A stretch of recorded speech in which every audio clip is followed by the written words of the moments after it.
इस्लामाबाद से मारूफ सहाफ़ी सदर अवामी मीडिया पाकिस्तान डॉक्टर तसव्वुर हुसैन मिर्जा की रिपोर्ट के मुताबिक वजीर ममलकत बराए रेलवे व खजाना बिलाल अजहर कियानी ने पाकिस्तान और हंगरी के दरमियान सिफारती ताल्लुकात के 60 साल मुकम्मल होने पर दोनों ममालिक की क़यादत और अवाम को मुबारकबाद पेश की। हंगरी के सिफारत खाने में मुनक्किदा तकरीब में शिरकत के दौरान वजीर ममलकत ने केक काटने की तकरीब में दीगर मुअज़्ज़िज़ मेहमानों के हमरा शिरकत की।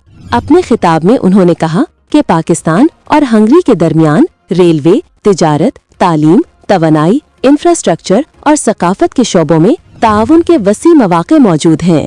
बिलाल अजहर कियानी ने कहा कि दोनों ममालिक एक दूसरे के तजुर्बात से सीखकर दो तरफा ताल्लुकात को मजीद मुस्तहकम बना सकते हैं।